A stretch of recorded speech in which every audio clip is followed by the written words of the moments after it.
Hey everybody, David here, and welcome to the ASOG podcast. In this episode, Lucas sits down with Adam Huber, the co-founder of Clarity Coat, a leader in producing peelable paint for the auto body industry, selling their product in 28 countries around the world. Adam is also the host of the Auto Body podcast, presented by Clarity Coat, where they interview industry professionals and provide a fresh take on looking into the mind of modern collision repair. Adam and Lucas are joined by the venerable Dutch Silverstein, the owner of A&M Auto Service in Pineville, North Carolina. Because Adam and Lucas are easily a third of Dutch's age, my math is correct on that, they were able to have a discussion on the generational differences between both owners and employees and how it affects our businesses. I think you'll really enjoy this conversation, but before we get started, make sure you're subscribed to our YouTube channel. And if you're on your favorite podcast listening app, you know what to do. And now, here we go.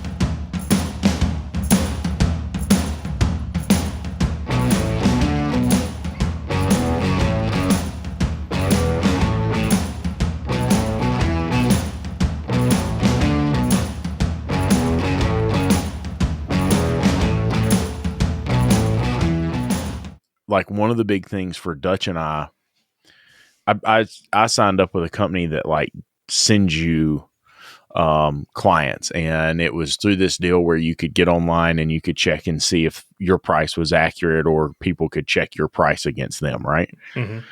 And Dutch had, dude, this cat, like I thought he was going to kill somebody. He like starts sending me death threats.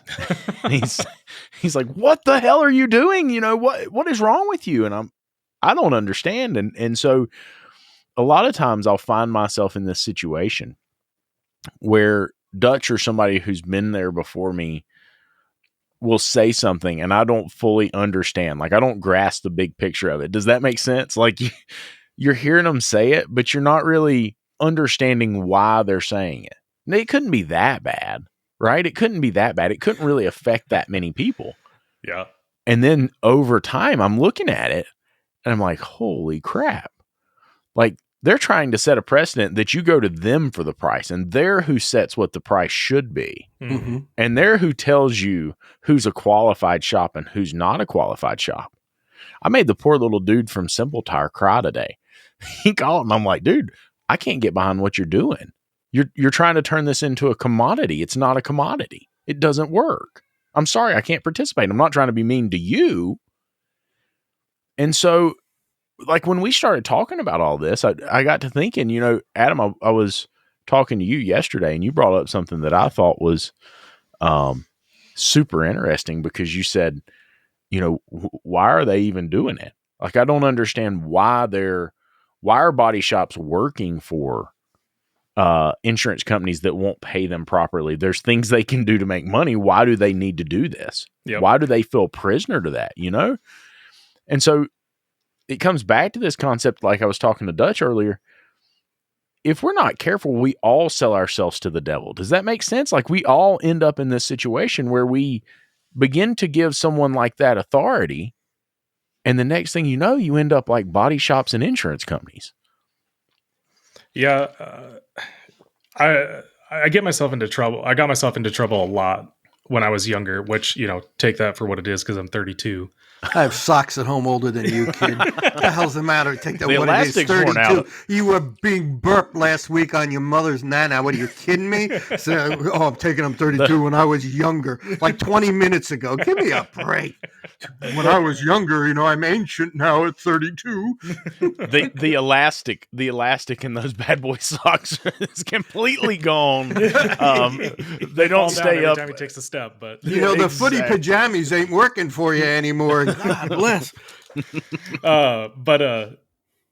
So I always used to have this problem in school and when I was a mechanic, where when we would do stuff in the shop or in the school, I would always ask the question, well, why? Mm-hmm. Why do we do it that way?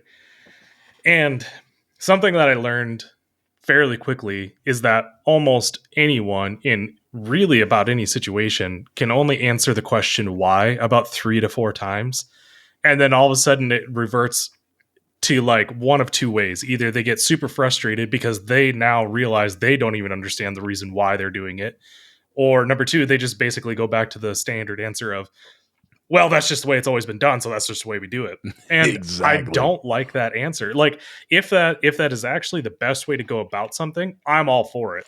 But I like to kind of get in there and just like break some stuff first, because there's so few things in life or business that actually will wreck you and destroy you. Like, there's so few things in business that will actually crumble you overnight. It's so rare to happen. So Yeah. I don't know if you saw, well, actually you and I were talking yesterday about the guy in there's a body shop owner in Minnesota asking about building out or how much to pay his detailer. And my answer to that was, well, just make the detailing its own center, like its own part of the business, and build that out. He actually DM'd me later on and said, hey, we've actually tried that before, but it dies off in the winter. And it's like, okay. So you just give up after, Right? Like, after you the just wintertime? stop. Like, I think, and one of the strengths or weaknesses, depending on how you look at it, for myself, is because I'm kind of from the outside coming in type of guy. I look at some of these things and then I start asking why a lot. And Right. I start to, running a detailing business is a lot different than running an auto body business, because you've had insurance companies feeding these guys as a easy business avenue. Well, quote unquote easy. I mean, we all see the groups about how they have to fight for every little nickel and dime in repairs, but you don't have to really do a whole ton of marketing, because the insurance companies feed the work to you. I mean, it's still a good idea to do it.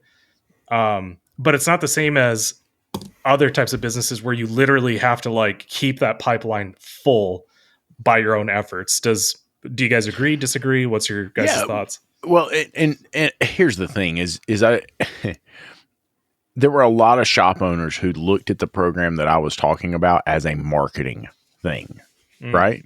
They didn't see it as any more of a threat than a marketing thing.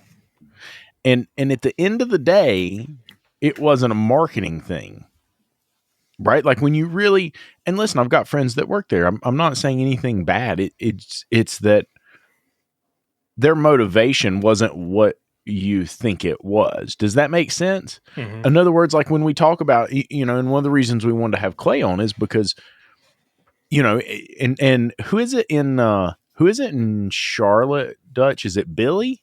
Billy Wakowiak. Yeah. Oh yeah. And so one of the things he says is like, don't let the person who owes you money decide how much they owe you. Mm-hmm. Right? Like, you need to understand what their motivation is. And Dutch is always saying to me, like, nothing for nothing. What do they want? Yep. And like, I always looked at it like in this really weird way, like, well, not everybody's doing something because they want something. No, they are. Right now, is it because they want something that's going to enrich your life and their life? Maybe. Or is it because they have selfish reasons and they're looking for their own motivations? Right. Yep. And I'm in this book. So I went to a class a while back. Do you know who Bob Berg is? No, it doesn't ring a bell. He wrote the book, The Go-Giver. Dutch, you know who I'm talking about? Yes. Great book. Yeah, really good book. And so he was teaching this class, and I've got to talk to him, meet him. We're going to have him on the podcast soon. One of the things that he talks about, right, when you're in his class, he's talking about it, and he's like, there's a difference between manipulation and motivation. He's like, you can motivate someone if you're doing what's best for them. You can manipulate them if what you want is something that's best for you. Like, if we can align and both be going in the same direction. And so I think there's a very, very dynamic line there.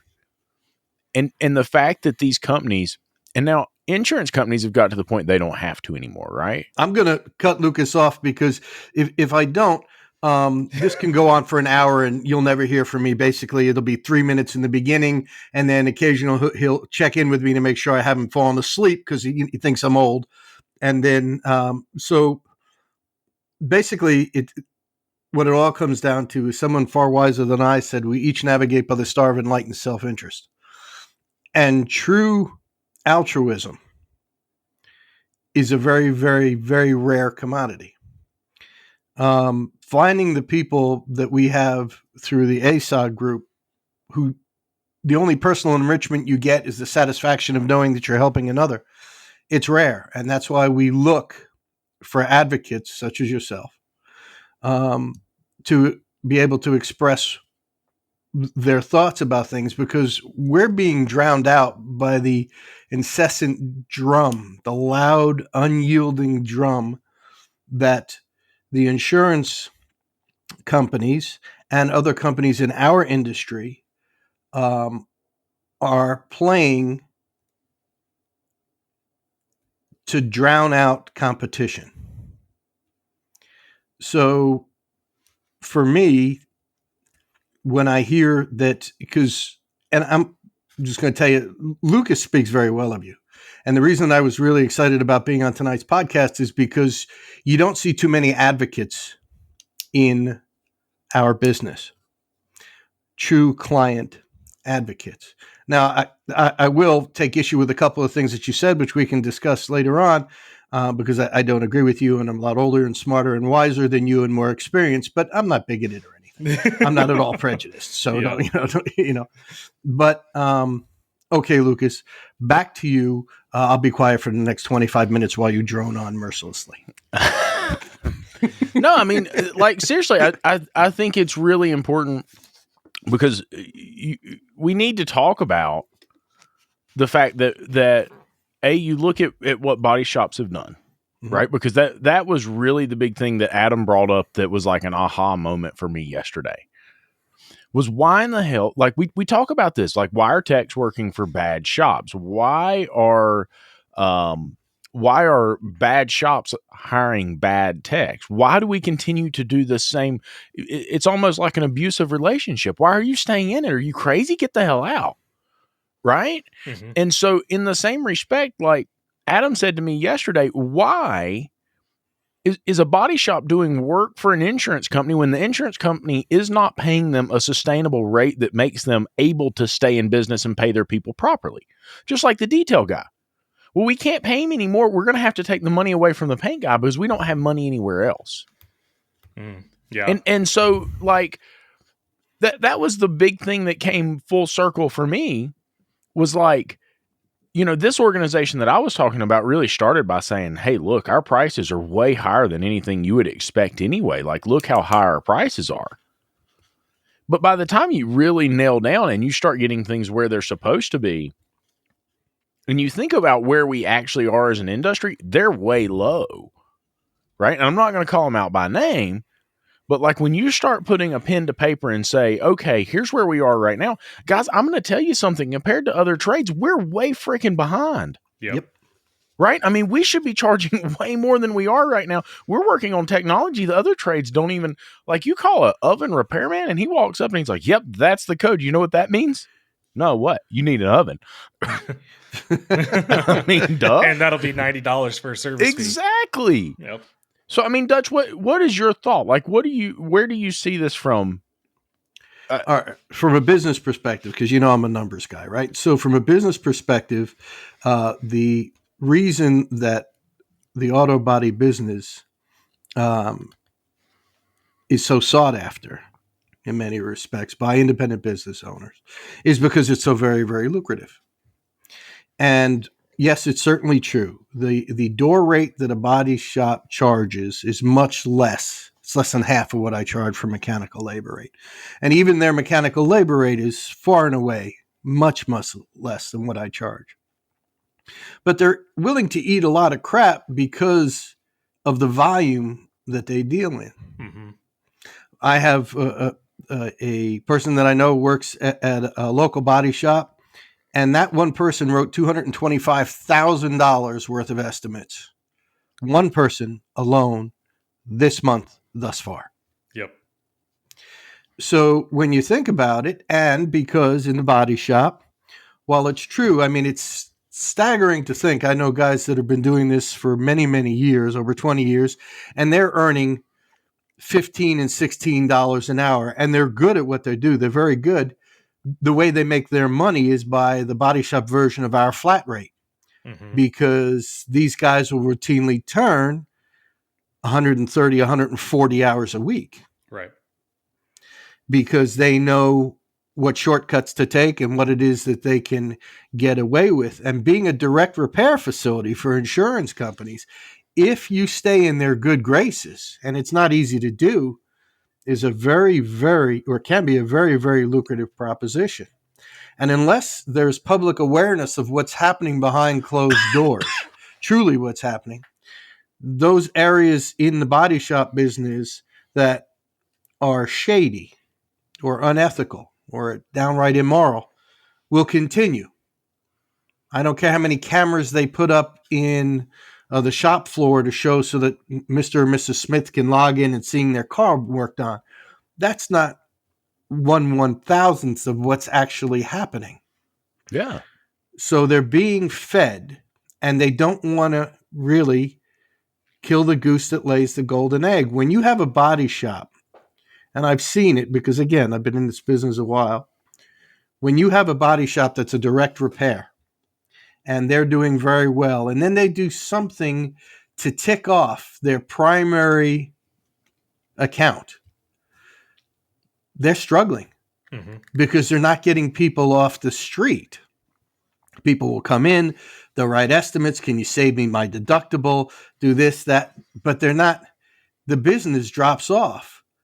When they get to be direct repair and they're in the good graces by getting the repairs done early so that the company doesn't have to pay for extra days in rental car, and by using the parts that they want, and et cetera, it's very, very, very lucrative. Whether they pass that down to the employees, I can't say. So you're saying the owner wants the boat? The owner wants the boat, figures he's earned the boat. And listen, if it was really bad enough, then his techs would leave. But if you have a guy who's turning 120, 130, 140 hours a week, right? Even though he's at $15 an hour, he's not in a hurry to leave. I mean, I understand that, but I mean, here's the thing: is we've heard some horror stories. I've told you this. There's weeks that we get 100 to 150 emails and messages from technicians or owners in one given section of time.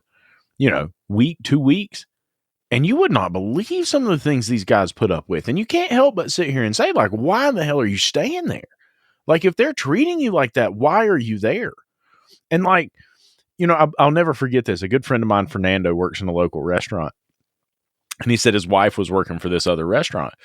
And what it was is I said, "Hey, I've got to meet somebody for lunch there." And he said, "No, you don't." And I said, "What do you mean?" He said, "Call them and tell them you want to go somewhere else." I said, "What?" Like, okay. And he said, "My wife used to work there, and management would yell, and they would say, you can't wash the plates. We don't have time to wash the plates. You'd take a rag and wipe them off and put them back in the stack. And if they're not dirty, just put them back up there."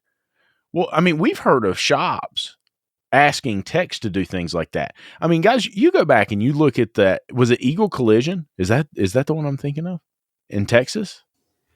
Oh, with the unglue. Yes. Yeah.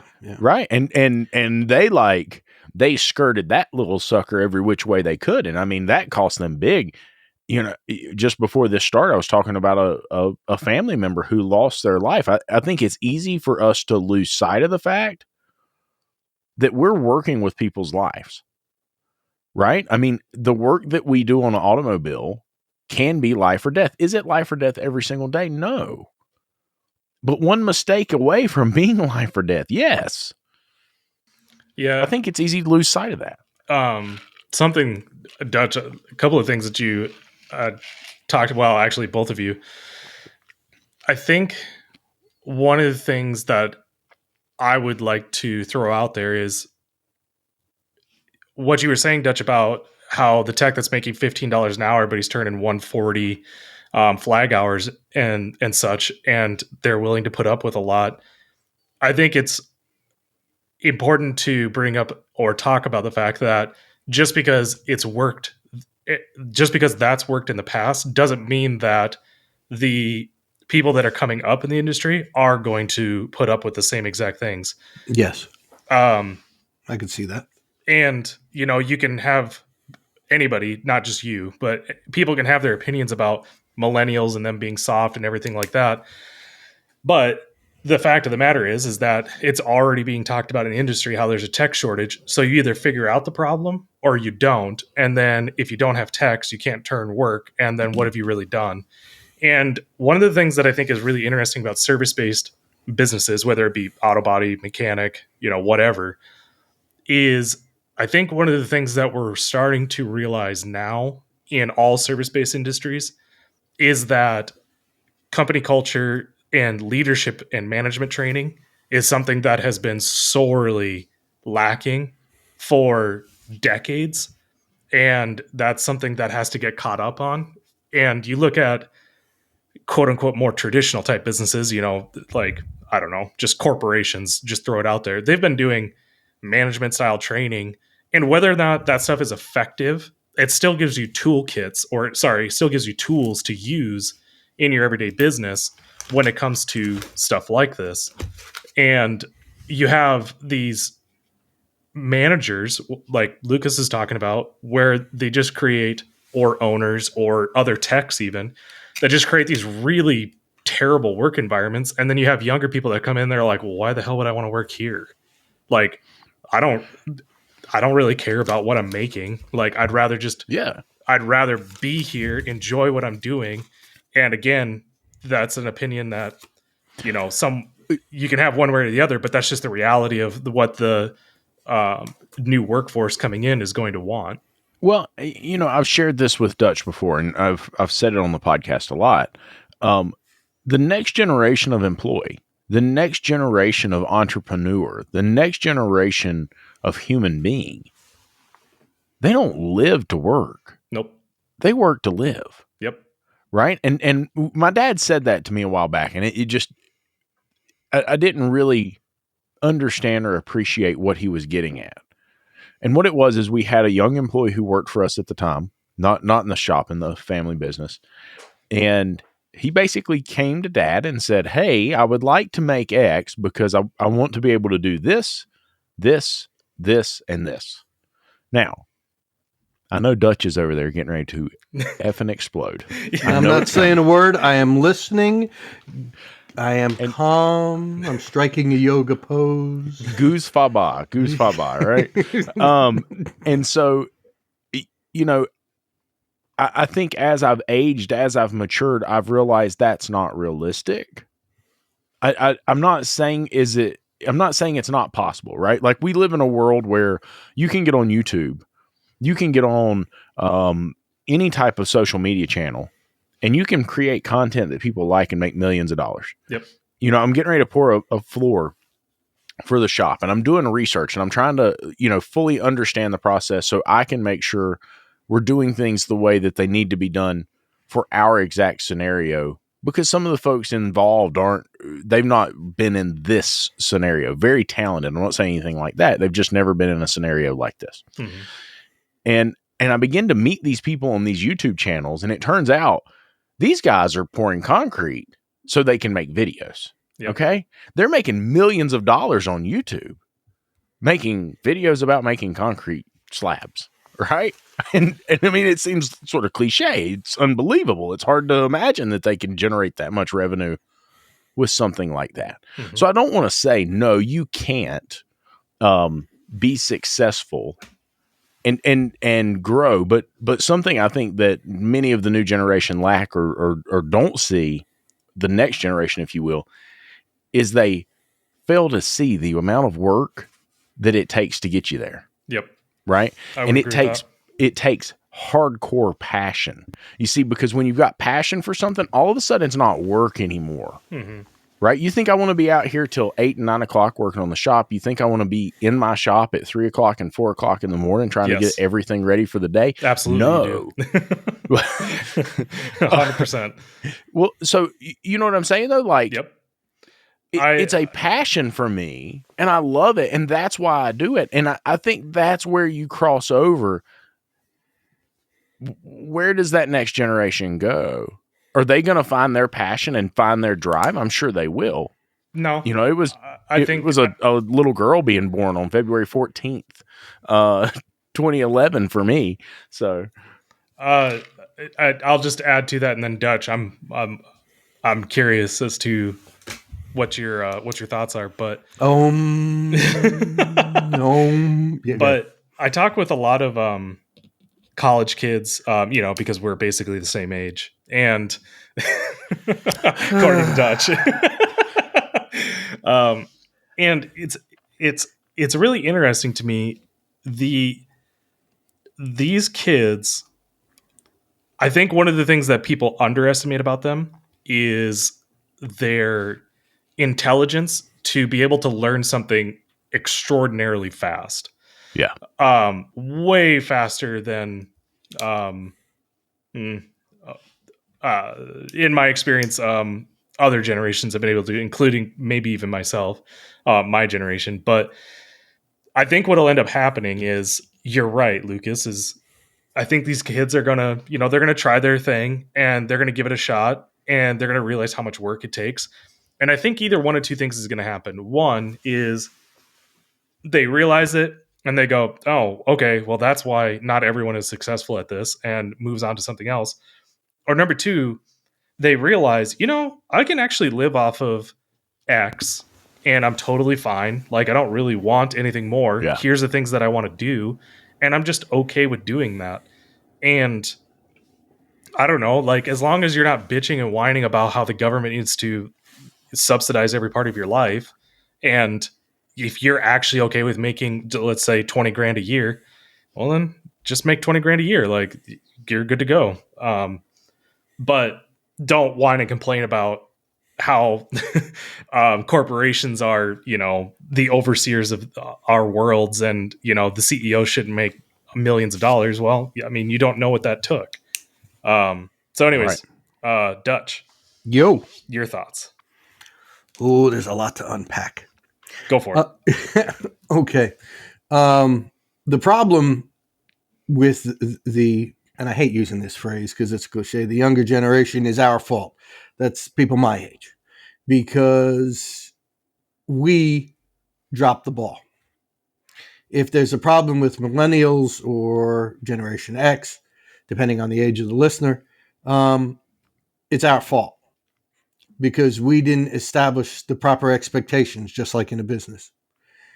What I see is a sense of entitlement and a lack of ambition. Mm-hmm. And that is very, very, that spells disaster for our industry, because they perceive no value in the service that we offer. Mm. I don't have in my client base. Now, admittedly, I have 3 generations. Mm-hmm. Okay.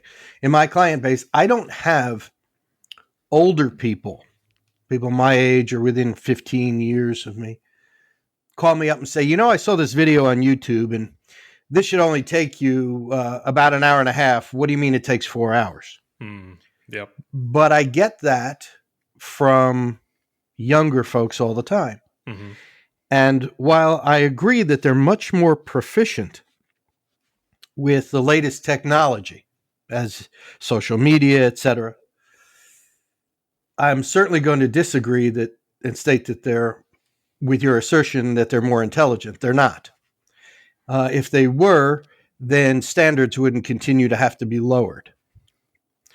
There is a examination that was given to Jersey City High School 100 years ago. And I've posed a challenge to people. You can look it up. Entrance exam, Jersey City High School.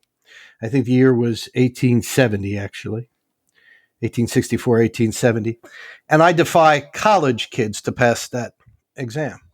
Mm-hmm. So no, I don't. I believe that they think that they're more intelligent, that they have more answers when they should, in fact, have more questions. Mm-hmm.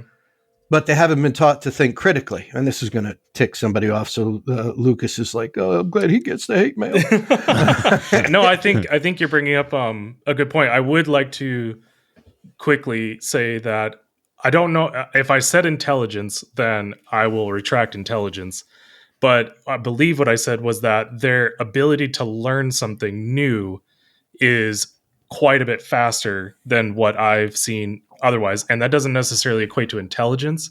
That equates to the flexibility to learn different things.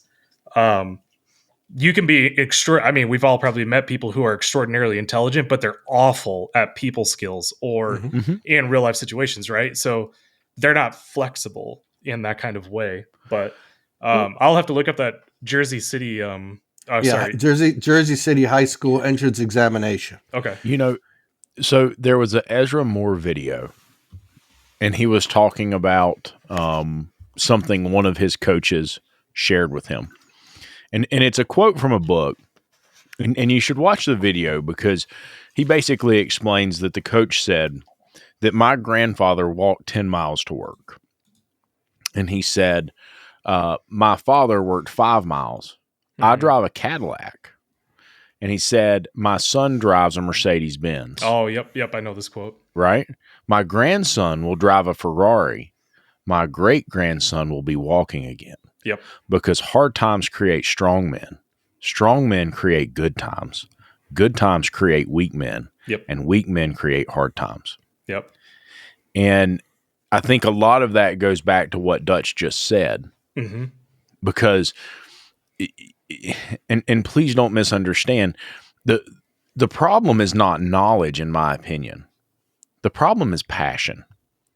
The problem is when we hand things to everyone, right? So like, I was kind of on this trajectory when Dutch and I met that I wanted to kind of sail through things. Mm-hmm. I wanted to enjoy life.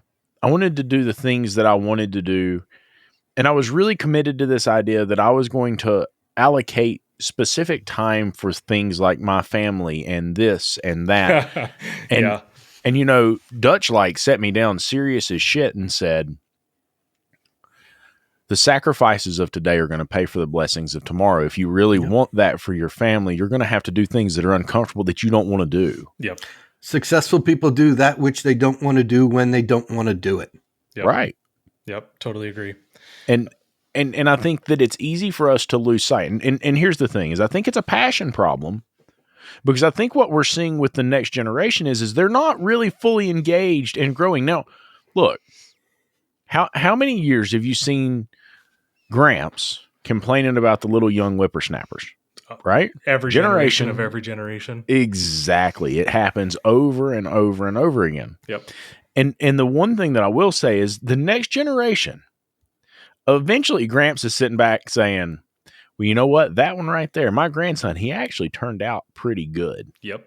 Right? For me, the motivation was my daughter.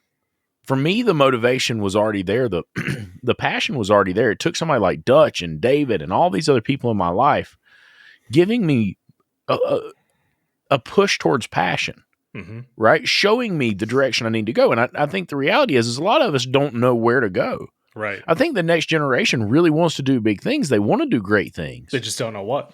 They don't know what. They don't know how. They don't know where. Yep. And right. I would love to insert a personal story into this because I'm not saying that this is definitely what's happening. This is definitely the solution to the problems. It's just something to chew on and to think about, which is, to be completely honest with you guys, I'm loving this conversation so far because I don't think anyone's planting a flag in the ground and saying, nope, this is exactly the way that it's supposed to be. And that's just the way it is, right? It's a conversation. So I just want to say thank you guys for the great conversation so far, but it ain't done yet. Well, I'm pretty hard to offend, so go for it. But there was this interesting thing that I went through when I was younger. Again, haha. But I was so I was a diesel mechanic for probably 5-7 years, something like that, and I used to work as a diesel mechanic on trucks for a construction company. They had a fleet of like 85 trucks. Right. And I was the only guy that would repair the trucks. So all of those trucks were my responsibility. And I realized after working there for a little while that I had an enormous amount of passion for what I was doing that I didn't have in other mechanic shops that I worked for.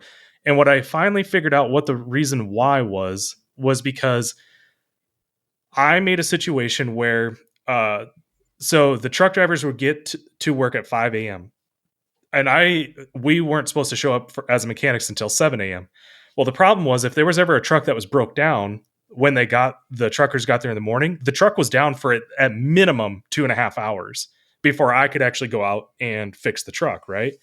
And then you had the problem of like these multiple layers of telephone that then I would bring out the wrong part, and it was just this whole disaster. So what I did was I handed out my phone number to all the truck drivers, and I said, I'm going to start waking up at 4:30 in the morning. If you guys have a problem, I want you to call me, and I will come in and I'll do all the paperwork on the back end, and so that you guys can get on the road. Now, for every hour that these trucks are down, it's costing this company thousands of dollars. Right. So it's extraordinarily important to get these trucks going as quickly as possible. And then when I transitioned over to a different mechanic shop, all of a sudden I had no connection to the customer anymore. I had a connection to my shop manager, who then, it didn't matter how good or bad of a job I did, he was the one either getting yelled at or praised for the work. And where that comes important in this story, sorry for kind of the longer story, is when I had my detail shop and I had 4 full-time employees, I started to notice the same I don't give a shit attitude about the quality of work. And so I was sitting there thinking, and I was like, what's the deal? And then one day what happened was customer comes in, picks up her car. I'm out there walking around the car with her, pointing things out. She's praising the detail and everything like that. And my employee happened to be standing in the doorway, kind of like, listening to everything. And then after everything was done, he was like, yeah, it must be nice to get all the praise for work that you didn't do. And I was sitting there, I was like, oh, okay, that's the thing, right? So then what we started doing was, when we started doing the walkarounds, I'd pull the employee out and then have the employee do the walkaround with the customers. Yes. Instant 180. Yeah. Now, all of a sudden, what would happen is, if the job went well, customers praised the employee. If the job went bad, I went out there and said, nope, this is my bad. I didn't do the final quality control check. I'll get this taken care of personally, blah, blah, blah. You guys know the gist of it. And instantly, those guys started caring way more about their work. So the question I would like to pose is the passion not there because there's a way that we are doing this kind of work that doesn't translate to that same, maybe that's what the problem is. They're feeling a disconnect in the work because they don't understand what the end result of their work results in. If that makes sense. You want to hear Dutch stroke out? Dutch stroke out. Okay. So let me explain something to you. Dutch grew up in a different generation. Right? Yeah. Yep. I don't even think he realizes this yet. I don't realize I was born in a different generation. Wow, look at that. Could it be? A thought I never had before. I figured Dutch was like 40 at most. Yeah, exactly. So long story short, I think he grew up, he was a pilot for a major airline, right? They did things differently. He grew up in a part of the country that they did things differently than they do here in the South. Yeah. Right. And so this has been a culture shock for him. But in all seriousness, I think that generation that he grew up in did things in a different way. Mm-hmm. And I think we still had apprentices to some degree. I think we still had tradespeople who were taught by the generation that came before them. Yes, 100%. And it wasn't about passion. It was that I had a responsibility. I've got a responsibility to feed my family. Yeah. I'm never going to let my family want for anything. That's my responsibility. I'm going to take care of them. I'm going to provide for them. I'm going to teach them. I'm going to raise them. Right? And I think as things have progressed, and I don't mean to go back to the strong men create easy times and easy times create weak men, but I'm going to. Because I think over time, we've got away from teaching the next generation how to do the job. Mm-hmm. I'll never forget both of my grandmothers saved country crock containers. Every grandmother on this planet did. Right. And I wondered, even the Chinese ones. Right. And I wondered, they don't understand why they have country crock. They can't read it, but they're like, I don't know, I'm a grandmother. This just appears in my fridge. Well, so I always wondered, like, why do you save all these old containers? And my granny told me one time, she said, sweetie, until you've not had anything, you didn't have something to put something in, and there was nowhere to go buy anything. And even if you wanted to, you didn't have money to give them, and they didn't have money to give their vendor to buy it. Mm-hmm. Until you've lived through something where there was nothing. You know, right here in my hometown is Samaritan's Purse. And I had one of their employees in today, and he said, we live in this tiny little bubble, and we think that we're oppressed, and we think that we're not getting everything we deserve. Listen, I've been in Miramar. I've been in Sudan. I've been in Venezuela. I'm telling you, we've got it freaking made. Yeah. Yep. Until you know what a true struggle is like, until you experience something that takes you down a few notches, I don't think you can understand a perspective like the generations that came before us that had a passion for survival, not a passion for something they felt warm and fuzzy about. Does that make sense? Dutch, what do you think? Well, the issues that I see is you guys hit the nail on the head, in that for me, the expectations of what life had in store for you were really different growing up. And Lucas, you used the word responsibilities. Well, for us, it was obligations, because right. A responsibility can be disavowed, an obligation can't be. Right. And we didn't expect, I came from a family with the East European tradition. Self-esteem was something that you earned through action. And the action had to be worthy. In other words, you didn't get complimented. Things were expected. In my house and in the generation, of the people that I grew up with, you were expected to get good grades. You didn't, oh, you got an A? Oh, this is great. Oh, no, you were expected. And if you didn't, there was a problem. So your self-esteem ultimately wound up not being something that was frail. We didn't get a participation trophy. It was okay to have winners and losers.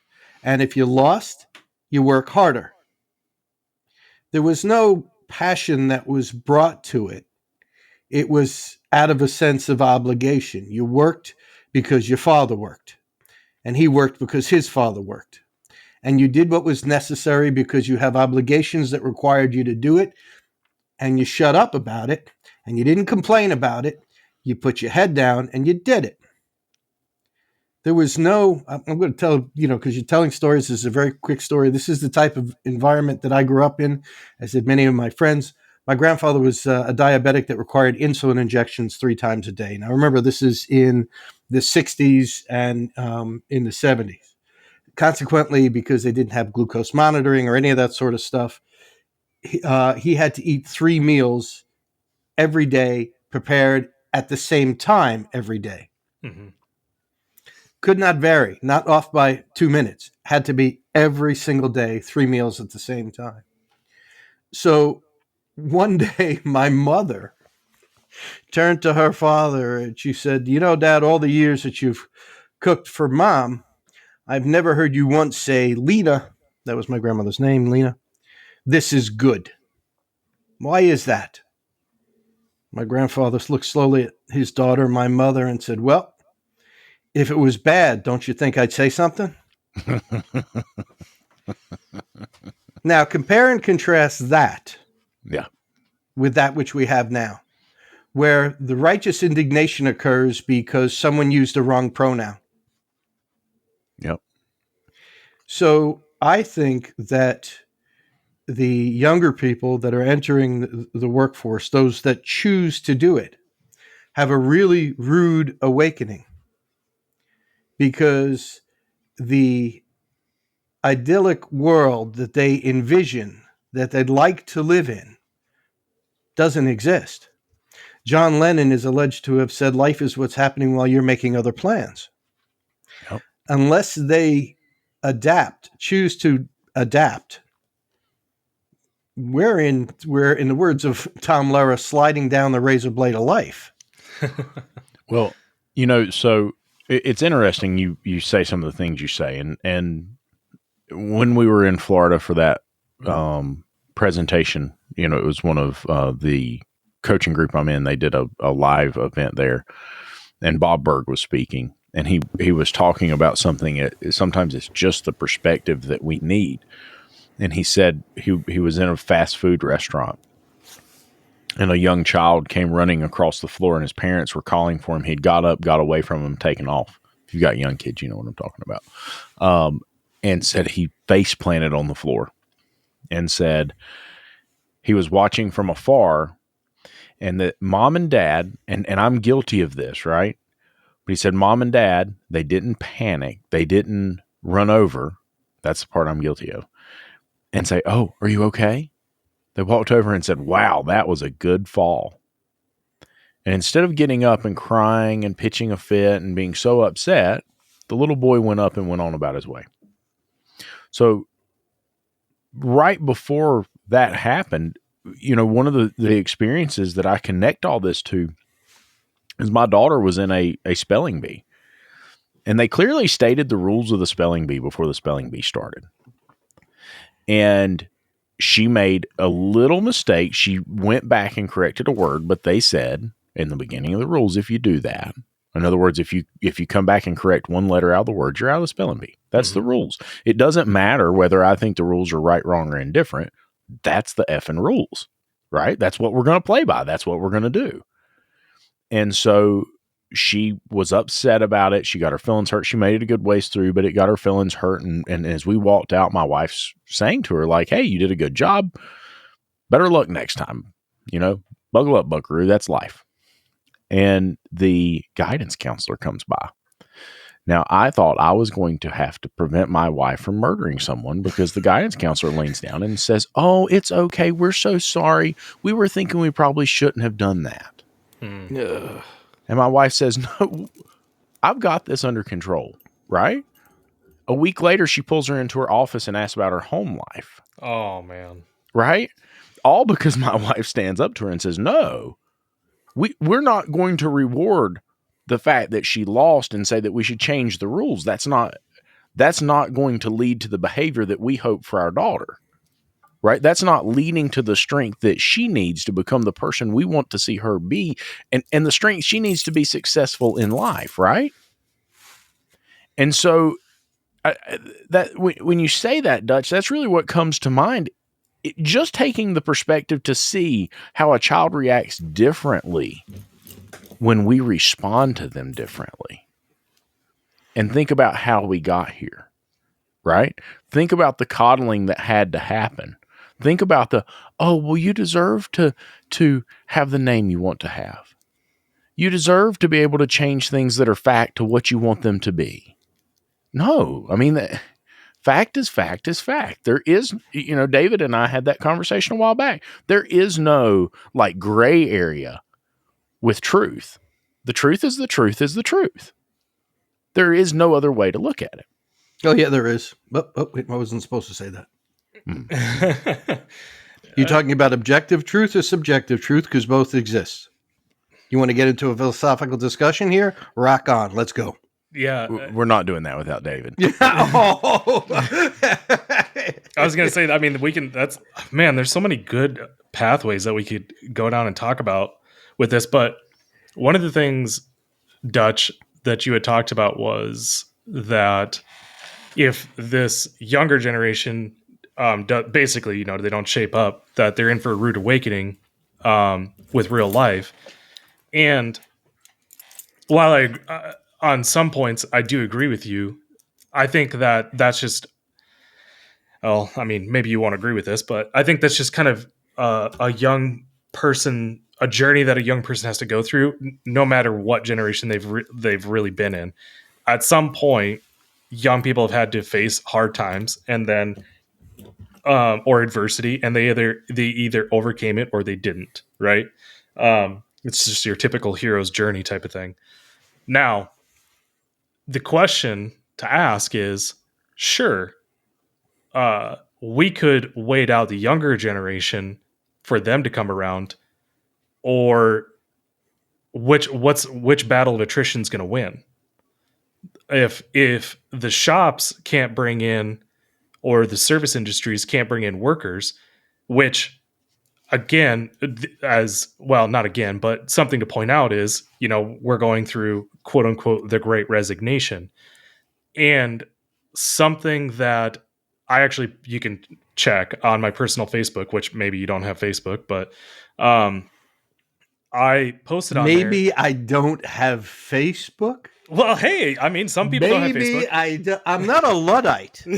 Okay, I'm using technology now. Maybe I don't. Wait a minute. I think I've just discovered plumbing. Oh my God, there's indoor plumbing. There is such thing as indoor. Wait, unbelievable. What is this strange box on the wall? What am I talking into right now with all these little strange voices coming out? The microphone? Yeah, no, yeah. But the reason why I bring that up is I posted on my personal Facebook shortly after, they started throwing around the terms Great Resignation and everything. And I said, one of the things I wonder what has happened is that during the pandemic, you had a large group of people that were essentially forced to do something other than work. And then through right, wrong, or otherwise realized I don't actually need the job that I think I do, and I can actually get by doing X.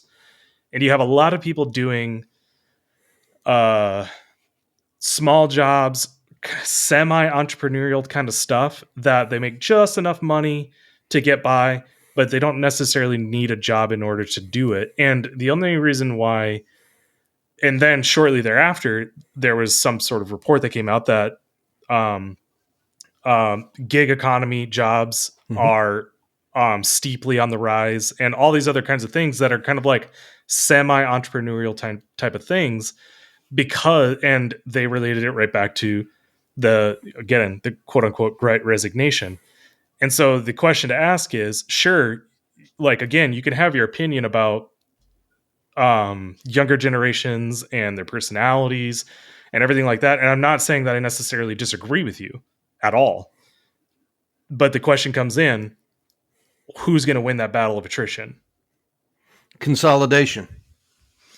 Consolidation will win. And what you will have is a return to the apex of a business cycle with less competition. Yes, totally agree. So what you're going to have is there are always going to be people. Now we certainly can disagree on the number, or we can agree that the number is going to be dramatically reduced, that want to pursue the mechanical side or the body side for whatever reason, whatever trade is going to be there. But in our industry, we know that the jobs are always going to be there because cars are always going to break. People are always going to get into accidents.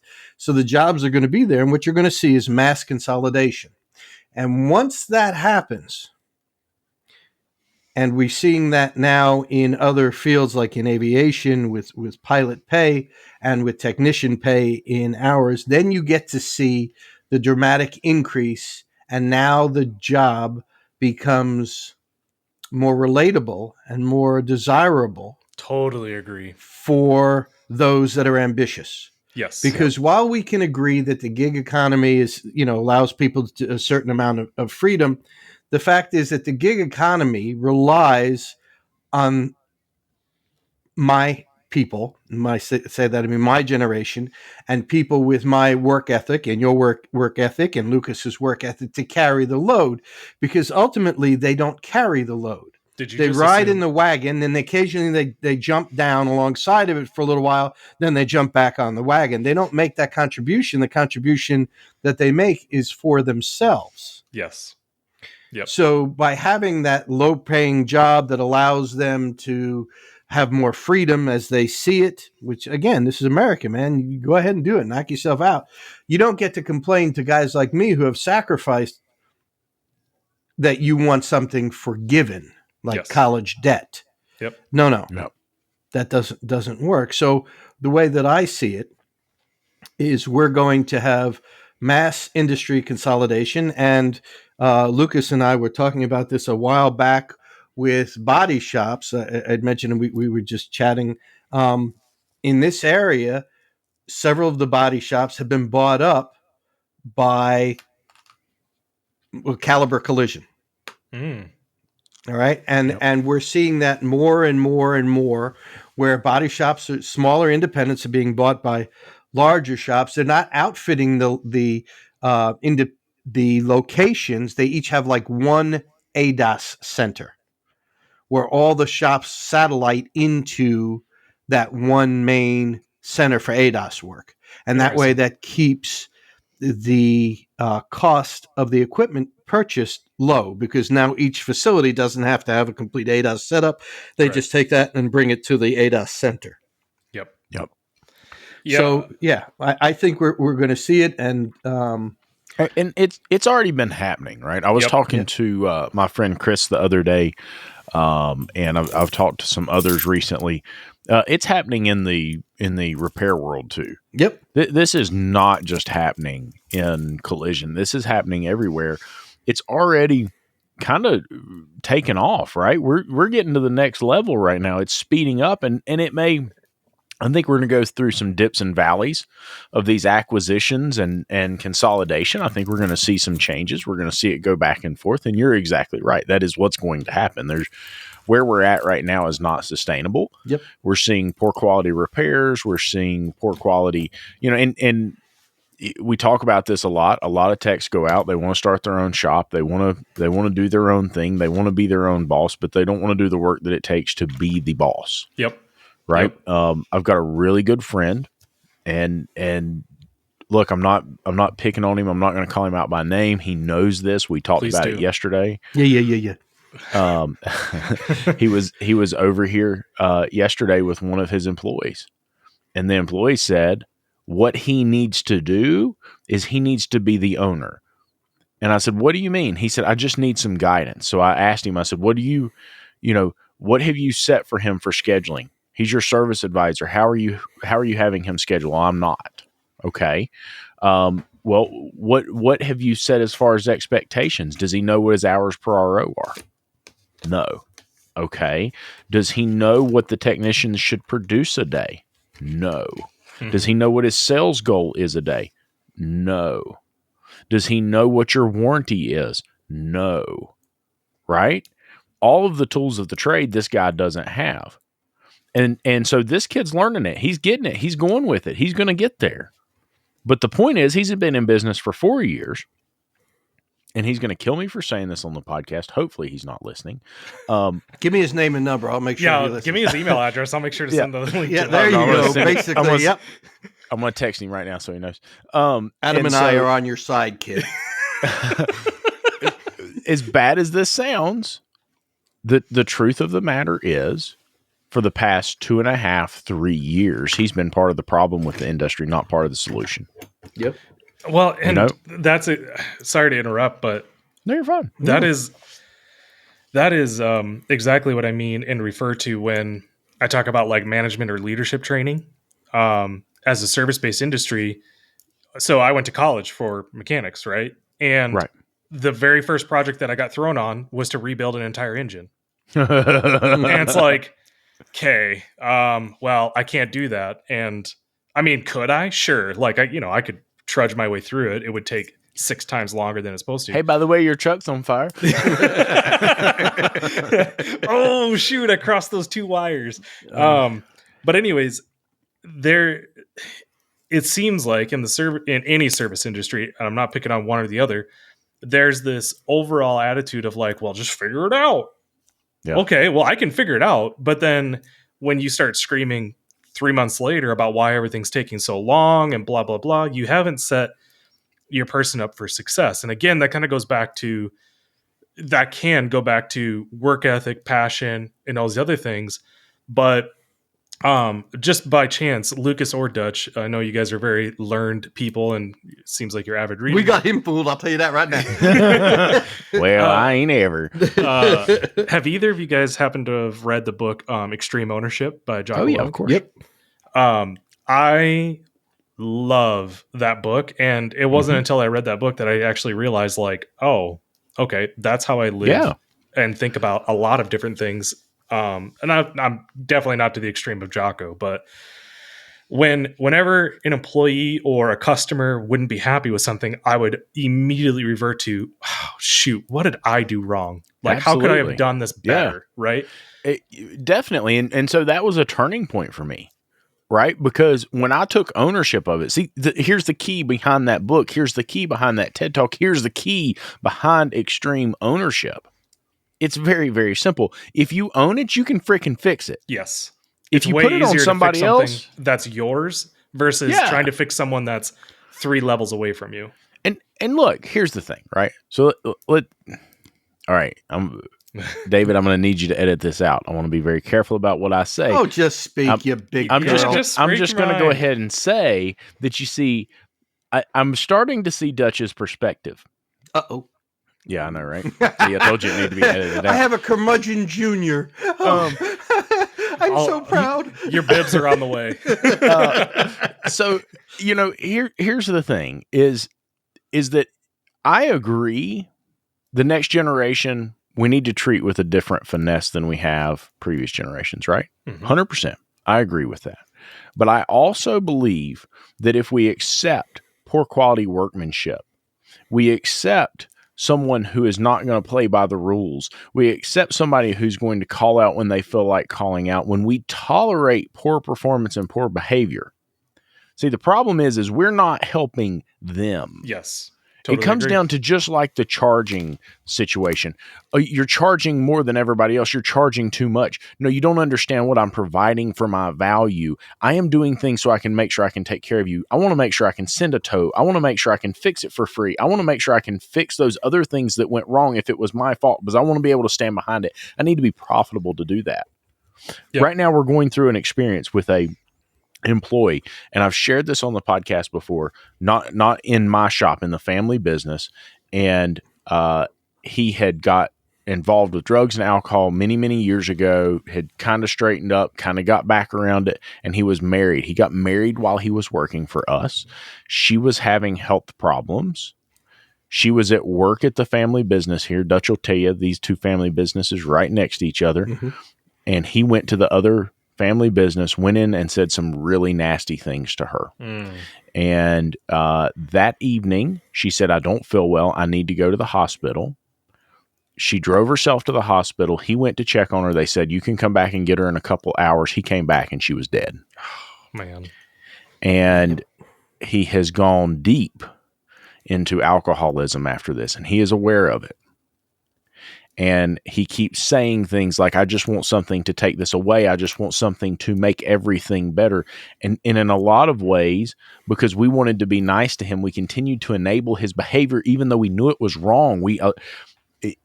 Tim Kite says, you promote what you permit. Yep. Okay? Yep. And if you're permitting bad behavior, and so what we did is we enabled this person, and now we've got him in a really dark spot, and we take personal responsibility for that because we didn't stand up and say, hey, we're leaders. Yes. Right? And leaders lead. We take our people and we lead them in the right direction, and it's for their best interest, not our own.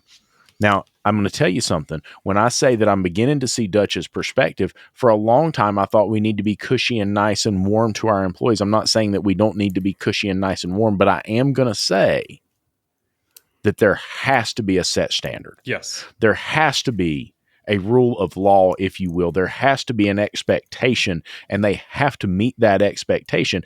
If not, you are doing them a disservice, not doing yourself a disservice. Yeah, you're going to hurt your business doing that. Allowing them to poorly perform in your business Yes. is doing more harm to them than you could ever do good for them. Yes. Yep. Because you're enabling them to perform at a low level. They could do so much more for themselves. They could do so much more for their family. If you tolerate it, if you permit it, you promoted it. I totally agree. And Funnily enough, the follow-up book to Extreme Ownership was Dichotomy of Leadership. Mm-hmm. And again, for anybody who's listening, you absolutely have to read both books. You can't just read one and then assume that you know the other one, because it actually kind of goes into this. And when I proposed the question of, well, how does a shop have to treat a new generation differently? I'm not necessarily proposing or advocating for cushiness or over niceties or poor workmanship. If any of that happens, the first thing is did you, as a manager or leader, set the right expectations and set them up properly for actual success, in my mind? And number two, if you work with them and if they don't improve, it is your responsibility to fire them immediately, because that will spread like a cancer in your organization, where if you're trying to build excellence and then excellence looks at, well, sub excellence, they're going to be like, oh, well, why should I work so much harder when you've got Jimmy over there? Oh, wow. I brought Jimmy into this podcast and I didn't even mean to. Dutch, by the way, you're like the Jimmy of my podcast. I'm the Jimmy of the pod. Well, at least, okay. What is Jimmy your age too? He's like 12. Nope. Jimmy is an old boy. You'll have to listen now. Jimmy's an old boy. Oh, yeah. You'll have so to he's like what, 45? To get the joke, you'll have to listen to the podcast. Oh man! But it is, if you allow substandardness to creep into your organization, it will spread like wildfire and it will overtake it. And so then it's your responsibility to nip it in the bud as quickly as possible. Absolutely. And look, I'm a big fan of the book Killing Patton. I learned a lot from that book, and you spend a little bit of time doing some research on George Patton. Man, the guy was crazy in a very beautiful way. He was insane. He was a leader, right? He was brilliant in many ways, and he led many men through a battle that they shouldn't have been able to survive, right? Yep. And he turned a tide that we wouldn't have otherwise been able to turn. And if you look back at some of the things he said and did, he was a leader first and foremost, right? He didn't tolerate poor performance. He didn't tolerate bad behavior. He ruled his troops with an iron fist in a lot of ways. And it didn't matter who he stood up to, because, you have to read the book. But at the end of the book, there's a lot of thoughts of what happened to Patton. Maybe there was more to the story of what happened to General Patton. And it was one of the thoughts that maybe it was because he stood up to Eisenhower. And he said, if you don't deal with this, if you don't handle this problem, this is going to be a problem. If you don't handle it, you're going to have a much bigger problem. Now, I'm not going to spoil the book. You got to go listen to it. You got to go read it. In the end, he was right. But the point that I'm trying to make is it didn't matter who it was. He stood up for what he believed in. He stood up for what he believed was right, no matter what. Right? Was it always done gracefully? No. And I'm learning that like, as long as I'm going the direction that I think I should be going, right? I'm really thinking about my decisions before I make them and trying to move my troops, if you will, in the best direction that I know how right this minute. Some action's better than no action, right? Oh, Dutch, man, I'm sorry. I shouldn't. Listen, you just, I know you needed to get it out of your system, right? You just keep on going. Some action's better than no action. All right, a couple of things. All right, yes, I'm going to remind you completely. Whoa! What? Before you say something, is what you're going to say going to help somebody, or is it going to hurt somebody? I just want to know. I'm just picking. This time I'm joking. No, that's all right, because that was an excellent piece of advice. That because I'm a very direct person. I'm not politically correct. I'm not diplomatic. And Lucas actually taught me that about dealing with people that were not of my age or background.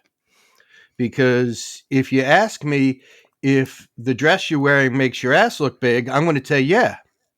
I'm not going to tell you, well, honey, I think you got other dresses that are maybe a little bit more flattering in the closet. You know, that's just the way it works. But so Lucas, in fact, he thinks I don't listen to him, and I do. It's not always easy because I need a translator for hillbilly a lot of the time. Then I have to play this 3 or 4 times, and I get it. But no, he has really said some things which have deeply affected me and allowed me to work with people that I can't stand differently. Because I can't stand people who are weak like that. But I'm not judgmental. All right, a couple of things. You guys were talking about Jocko. Just as a heads up, if you want to have a moment of silence, Richard Marchenko, who is the leader of SEAL Team 6, died a few days ago. I don't know if you guys knew that. He was 83, I think, years old. So if you want to observe a moment of silence for him, he was a great man. Absolute character. The issue that we're having, that we're kind of beating around the bush, circumnavigating it, is we're not helping people who don't want to be helped. Right? You can't push a rope. Yep. If you have somebody who wants to come into a business and learn the way things are done, that's fine. Then that person's a sponge, and you owe them everything, every effort, to help them be successful. You don't owe that to people who don't want to extend the effort. Yep. You just don't. Okay. And since we're all kicking out these wonderful little phrases, I'm going to contribute this one too, because I've been laying down some real jewels this evening, and I hope you guys have been taking notes. There's going to be a quiz at the end. And that is, that which is not corrected continues. Yep. You're exactly right. Okay. Now, I am not of the same opinion that you guys are, because you were raised in a different environment. We've discussed this in the past. I want to see initiative, and I don't see that. I don't see initiative. I see compliance. And what I mean by that is begrudging compliance. And it's not with, you could say, well, of course they're begrudging compliant. Dutch, you're a jerk. Nobody would want to work for you, right? I mean, hell, if I worked for you, I'd be begrudging too. I'd be begrudging myself and my toolbox right the hell out the door.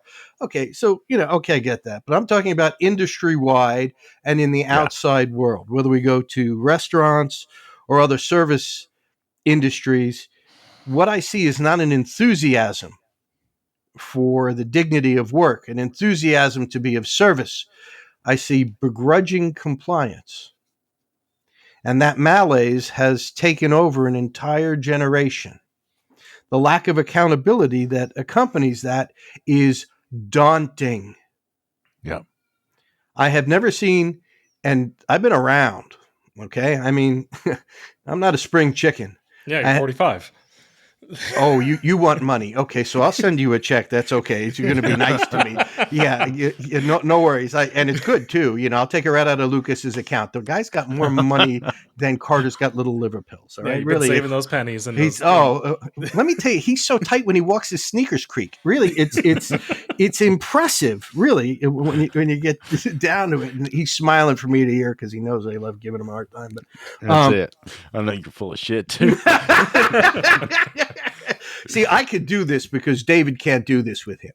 Yeah, right. Exactly. David can't do this with him. So you have a special relationship. So we'll give you guys a special pronoun for your relationship. It's absolutely true. I'd adopt Lucas if I could. I really could, because he's got a heart that's as big as he genuinely wants to help people. But it's like we had talked about a while ago. You can only learn when you're ready to hear it. Yep. Very true.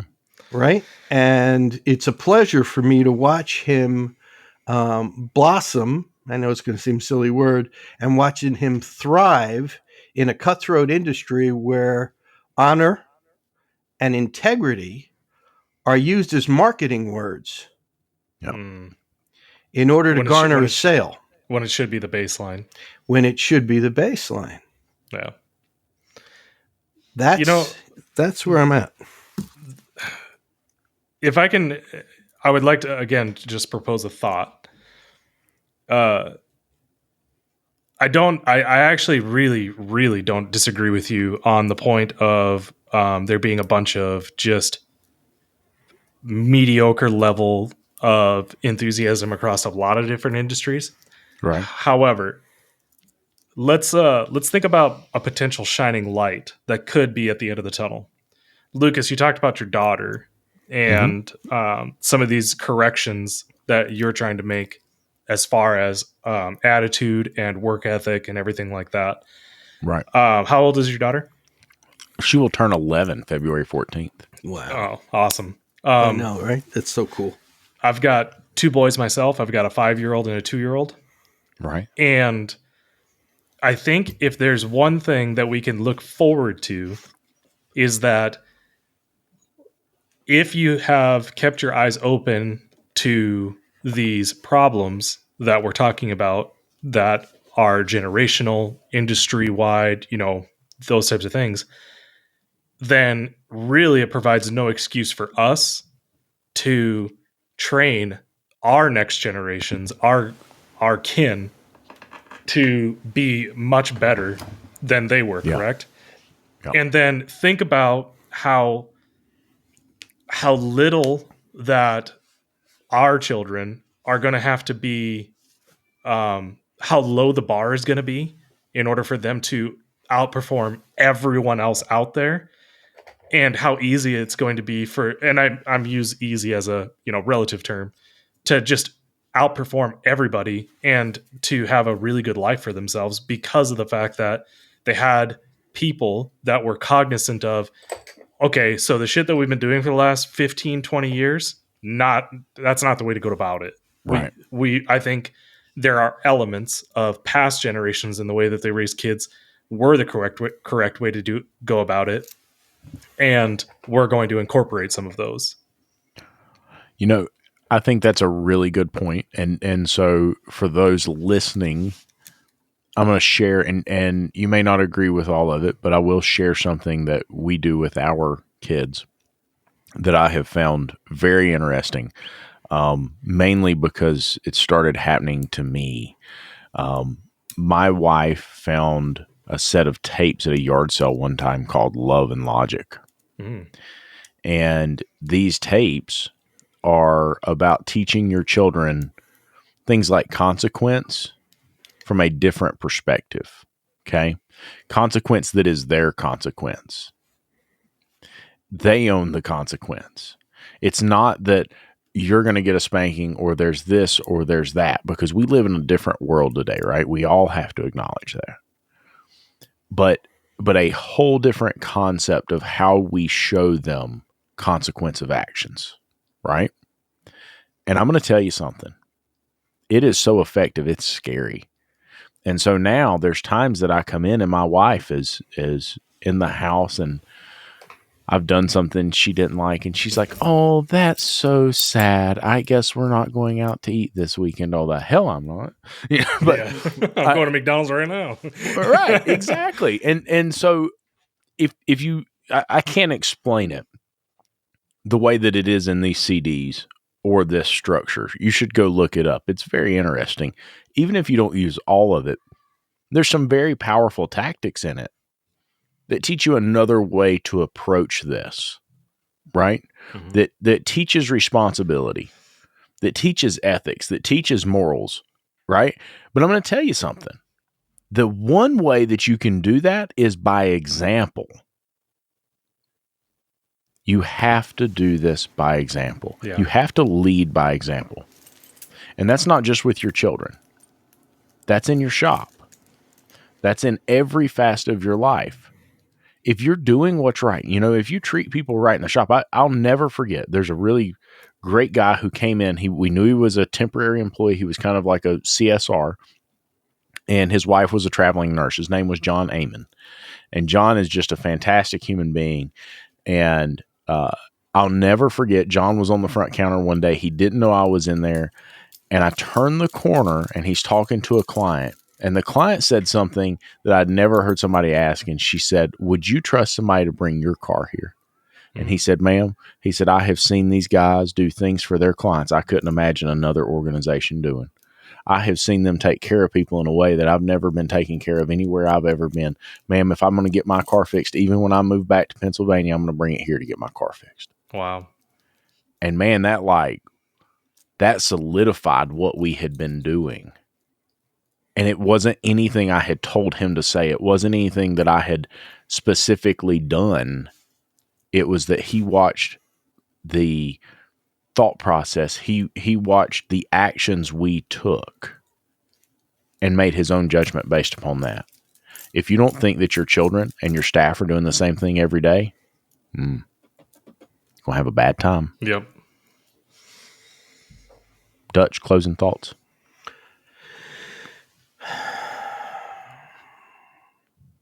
I want to thank you for allowing me to participate in this. I want to say that it's been a pleasure meeting you, Adam. Like I said, Lucas spoke highly of you.